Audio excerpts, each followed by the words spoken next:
ಅದಾದ್ಮೇಲೆ ನಾನು ಹೇಳಿದ್ನಲ್ವ temple run ಆಗಿದೆ ಇದು ಸ್ವಲ್ಪ ರೀಸೆಂಟ್ಲಿ. ಓಕೆ, ಅದಾದ್ಮೇಲೆ ನಮ್ಮ ರಾಯರ್ ಮಠಕ್ಕೆ ಹೋಗಿತ್ತು, ಮಂತ್ರಾಲಯಕ್ಕೆ. ಆಯ್ತಾ, ಅಲ್ಲಿ ಸದ್ಯ ನನಗೆ ಅಂದರೆ ಎಲ್ಲರೂ ಏನು ಗೊತ್ತಾ, ನಾವು ಅಲ್ಲಿ ಹೋದಾಗೆಲ್ಲ ಫಸ್ಟು ನಮ್ಮನ್ನು ನೋಡ್ತಾ ಇರ್ತಾರೆ. ಇವ್ರು ಗೊತ್ತಲ್ವಾ ನಮಗೆ ಹೆಂಗೆ ಮಾತಾಡ್ಸೋದು, ಅದು ನಮಗೆ ಗೊತ್ತಾಗುತ್ತೆ. ಆಯಿತಾ, ಸೊ ನಾವು ಬನ್ನಿ ಮಾತಾಡ್ಸಿ ಅಂತಲೂ ಹೇಳೋಕ್ಕಾಗೋದಿಲ್ಲ, ನಮಗೂ ಮುಜುಗರ ಆಗುತ್ತೆ ಫಸ್ಟ್. ಸೊ ಒಂದಷ್ಟು ಜನ ನೋಟಿಸ್ ಮಾಡ್ತಾನೆ ಇದ್ರು, ನಾನು ಹೆಂಗೋ ಸ್ವಲ್ಪ ಹಂಗೆ ಎಸ್ಕೇಪ್ ಆಗಿಬಿಟ್ಟೆ ಇನ್ನು ಬೇಗ. ಅಂದರೆ ದರ್ಶನ ಮಾತ್ರ ತುಂಬ ಚೆನ್ನಾಗಾಯಿತು. ಐ ವಾಸ್ ಲೈಕ್ ನಾನು ಯಾವತ್ತೂ ಮಂತ್ರಾಲಯಕ್ಕೆ ಹೋಗಿರಲಿಲ್ಲ. I think once when I was young, ತುಂಬ ಚಿಕ್ಕವಳಾಗಿದ್ದಾಗ ಮಾತ್ರ ಹೋಗಿದ್ದೆ. ಅದಾದಮೇಲೆ ಈಗಲೇ ಹೋಗಿದ್ದು. ಸೊ ನನಗೆ ಆ್ಯಕ್ಚುಲಿ ನಮ್ಮ ತಾಯಿ ಹೇಳ್ತಾ ಇದ್ರು, ನಿನಗೆ ಅಲ್ಲಿ ಹೋಗಿ ನಾವು ರೀಚ್ ಆದ್ವಿ ನೈಟ್.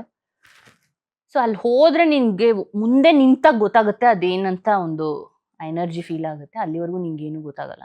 ಹೌದಾ, ಆಯಿತು ಅಂತ ಓಕೆ ಅಂದರೆ ಅರ್ಥ ಆಯಿತು ನನಗೆ, ಬಟ್ ಸ್ಟಿಲ್ ಆ ಲೆವೆಲ್ಗೆ ನಂಗೆ ಅರ್ಥ ಆಗಲಿಲ್ಲ. ಸೊ ಅಲ್ಲಿ ಹೋಗಿ ನಾನು ನಿಂತಾಗ ನನಗೆ ಏನು ಗೊತ್ತಾ, ಒಂದು ಕಣ್ಣು ಹಂಗೆ ನೋಡ್ದಂಗೆ ಆಯಿತು ನನ್ನ. ಗುರು ರಾಘವೇಂದ್ರ ರಾಘವೇಂದ್ರ ರಾಘವೇಂದ್ರ, ಏನೋ ಒಂದು ಎನರ್ಜಿ, ಏನೋ ಒಂದು, ಆಮೇಲೆ ಏನೋ ಒಂದು ಇದೆ ಅಲ್ಲಿ, ಗೊತ್ತಾಯ್ತಾ, ತುಂಬ ಒಂದು ಕಾರಣಿಕ ಐ ಫೀಲ್. ಆಮೇಲೆ ನನಗದು ನೋಡಿದ ತಕ್ಷಣ ಒಂದು ವೈಬ್ರೇಷನ್ಸು ಅಷ್ಟು ಜೋರು ಫೀಲ್ ಆಯಿತು. ಅದೆಲ್ಲ ಮುಗಿಸ್ಕೊಂಡು ಅಲ್ಲೇ ಊಟ ಮಾಡಿಕೊಂಡು ಬರ್ತಾ ಇದ್ದೀವಿ. ಅಂದರೆ ಇವರು ನಮ್ಮನ್ನು ನೋಡ್ತಾ ಇರೋರು, ಮಾತಾಡಿಸ್ಬೇಕು ಅಂತ ಅನ್ನಿಸ್ಕೊಂಡಿರೋರು ಎಲ್ಲರೂ ಹಿಂದೆ ಮುಂದೆ ಎಲ್ಲ ಓಡಾಡ್ತಾ ಇದ್ದಾರೆ. ಅದರಲ್ಲಿ ಇಬ್ಬರು ಹುಡುಗಿರು, ಲೈಕ್ ಫಸ್ಟು ಏನಂದರೆ, ನಾನು ಒಳಗಡೆ ಹೋಗ್ತಾ ಇಬ್ಬರು ಹುಡುಗರು they tried coming and speaking to me. ಹಿಂಗೆ ಹಾಗೆ ಅಂತ. ನಾನೇನು ಗೊತ್ತಾ, ಅದು ಫಸ್ಟ್ ದೇವ್ರ ಹತ್ರ ಹೋಗ್ತಾ ಇರ್ಬೇಕಾದ್ರೆ ನನಗೇನು ಕಾಣಿಸೋದು ಇಲ್ಲ, ನಾನು ಅದೇ ಒಂದು ಮಗ್ನವಾಗಿರ್ತೀನಿ. ಸೊ ನಾನು ಜಸ್ಟು ಹೀಗೆ ಕೈಯಲ್ಲಿ ಅಂದ್ಬಿಟ್ಟೆ. ಸೊ ಐ ಥಿಂಕ್ ಬೇರೆಯವರೆಲ್ಲ ಅದನ್ನು ನೋಟಿಸ್ ಮಾಡಿದ್ರು. ಸೊ ಈಗ ಇವಳಿಗೆ ಮಾತಾಡೋ ಮೂಡಲ್ಲಿ ಇಲ್ಲ ಅಂತ ಅಂದ್ಕೊಂಡ್ರು. ಸೊ ಹಾಗೇನೆ ಅದಾದಮೇಲೆ ಯಾರೂ ಮಾತಾಡ್ಸ್ಲಿಕ್ಕೆ ಬರಲಿಲ್ಲ. ಫೈನಲಿ ನಾವೆಲ್ಲ ಮುಗಿಸ್ಕೊಂಡು ಅಲ್ಲೇ ಅಂದರೆ ನಿಮ್ಮದು ಮಠ ಇಲ್ಲಿ ಅಂದರೆ ಅಲ್ಲೇ ಕೆಳಗಡೆ ಹೋದರೆ ರೂಮ್ ಇದೆ ಸ್ವಲ್ಪ ದೂರದಲ್ಲಿ. ಇಳ್ಕೊಂಡು ಹೋಗ್ತಾ ಇದ್ದೀವಿ. ಇಬ್ಬರು ಹುಡುಗಿರು ಅಂದರೆ ಅವ್ರು ಹೆಂಗೆ ಓಡ್ ಬಂದರು ಅಂದರೆ ಅವ್ರಿಗೆ ಎಸ್ಸು ನೋ ಏನು ಹೇಳೋಕ್ಕೆ ಆಗೋದಿಲ್ಲ, ನಿಂತ್ಕೊಂಡು ಅಷ್ಟು ಪ್ರೀತಿಯಿಂದ.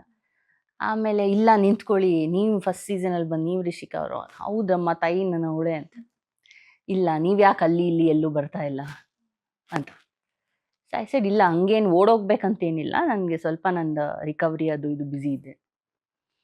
ಸರಿ ಅಂತ ಒಂದು ಫೋಟೋ ಗಿಟ ತೊಗೊಂಡು, ಆಮೇಲೆ ಅವ್ರ ಮಾತಾಡ್ಸಿದ ರೀತಿ ಇದೆಯಲ್ಲ ನನಗೆ, ಇಟ್ಸ್ ಲೈಕ್ ಅವರು ಹೆಂಗೆ ಗೊತ್ತಾ, ಈ ಸಪೋರ್ಟರ್ಸ್ ಅಂತ ನಾವೇನು ಹೇಳ್ತೀವಿ ಅವ್ರಿಗೆ, ಅವ್ರ ಕಣ್ಣಲ್ಲೇ ನಾವು ಗೊತ್ತಾಗ್ಬಿಡುತ್ತೆ ಅವ್ರು ಏನೇನು ಹೇಳಬೇಕಾಗಿದ್ದಾರೆ ಅಂತ ನಮಗೆ. ಸೊ ಅದೆಲ್ಲನೂ ನನಗೆ ಒಂಥರ ವಿ ಆರ್ ಮಿಸ್ಸಿಂಗ್ ಯು ಥರ ಅನ್ನಿಸ್ತು. ಆಮೇಲೆ ಜನ ಹೆಂಗೆ ಗೊತ್ತಾ, ಲೈಕ್ ಕನ್ನಡದ ಜನ ಎಸ್ಪೆಷಲಿ, ಅವರಿಗೆ ನೀವು ದುಡ್ಡು ಕೊಟ್ಬಿಟ್ಟು ಯಾರ ಹತ್ರ ಅದು ಹೋಗಿ ಮಾತಾಡಿದ್ರು ಅವ್ರು ಹೋಗಲ್ಲ. ಆ ಥರ ಒಂಥರ ಜನ ಅವರು, ಆಯಿತಾ. ಸೊ ಅಪಾರವಾದ ಪ್ರೀತಿ ಯಾರಾದ್ರ ಮೇಲೆ ಇದ್ದರೆ ಮಾತ್ರ ಅವ್ರು ಬಂದು ಮಾತಾಡಿಸಿ ಒಂದು ಫೋಟೋ ಎಲ್ಲ ಕೇಳ್ತಾರೆ. ಇಲ್ಲ ಅಂದರೆ ನಮ್ಗಿಂತ ಒಂದು 10ರಷ್ಟು ಆ್ಯಟಿಟ್ಯೂಡ್ ಜನಕ್ಕಿದೆ, ಎಸ್ಪೆಷಲಿ ಕನ್ನಡದ ಜನಕ್ಕೆ ಆ್ಯಂಡ್ ಸಿನಿಮಾ ಪ್ರೇಮಿಗಳಿಗೆ. So I just felt that somewhere I think people are missing me ಅಂತ ಗೊತ್ತಾಯ್ತು. ಹಾಗೇನೆ ಮೊನ್ನೆ ಒಬ್ಬರು ನನಗೆ ಡ್ರೈವ್ ಮಾಡೋಕ್ಕೆ ಬಂದವರು. ಅಂದರೆ ನಾನು ಅವತ್ತು ಡ್ರೈವ್ ಆ್ಯಪ್ ಯೂಸ್ ಮಾಡಿದೆ.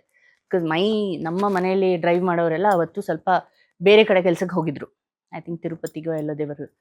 So I had to use the app that day. And then ಅವರು ಬಂದರು, ನನಗೆ ಎಲ್ಲಿ ಕರ್ಕೊಂಡು ಹೋಗಬೇಕೋ ಕರ್ಕೊಂಡು ಹೋಗೆಲ್ಲ ಬಂದಾಯಿತು.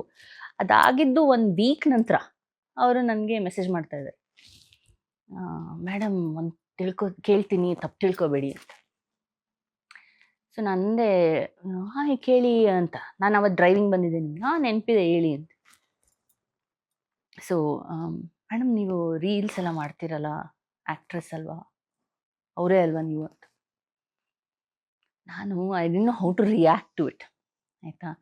ಆಮೇಲೆ ಅವರು ಹಾಂ ಹೌದು ಅಂತ, ನಾನು ಹಂಗೆ ಇನ್ನೇನು ಹೇಳೋದು ಬೇಡ ಅಂತ ಸುಮ್ಮನೆ ಹೌದು ಅಂದ್ಬಿಟ್ಟು ಕಳಿಸ್ಬಿಟ್ಟೆ. ಅವ್ರು ನನಗೆ ಇಡೀ ಹಿಸ್ಟ್ರಿ ಕೊಟ್ಬಿಟ್ರು ಅದರಷ್ಟರಲ್ಲಿ. ಮೇಡಮ್ ನಿಮ್ಮ ತಂದೆ ಇವರಲ್ವಾ, ನಿಮ್ಮ ಫಸ್ಟ್ ಸಿನಿಮಾ ಇದಲ್ವಾ, ನಿಮ್ದು ಇದಲ್ವಾ, ನಿಮ್ಗೆ ಇದಾಗಿತ್ತು.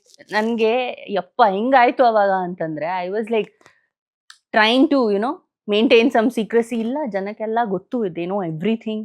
And they are following you closer than social media. ಅಂದರೆ ನಿಮ್ಮೇಲೆ ಇಂಟ್ರೆಸ್ಟ್ ಇರೋರು ಅಫ್ಕೋರ್ಸ್ ಸೋಷಿಯಲ್ ಮೀಡಿಯಲ್ಲಿ ಫಾಲೋ ಮಾಡ್ತಾರೆ, but they are one step ahead of you always, if they know you and if they like you. So that was another reason ನನಗೆ ಮತ್ತೆ ಬಂದು ಅಂದರೆ ಅದನ್ನ ಒಂದು ರೆಸಲ್ಯೂಷನ್ ಆಗಿ ನಾನು ತಗೊಂಡಿದ್ದೀನಿ. Since it is people want it, that has become my resolution that I should definitely interact with ನಮ್ಮ ಕನ್ನಡದ ಜನ, ನನ್ನ ಪ್ರೀತಿಸೋ ಜನರ ಜೊತೆ ನಾನು ಇಂಟ್ರಾಕ್ಟ್ ಡೆಫಿನೆಟ್ಲಿ ಆಗಬೇಕು ಅಂತ.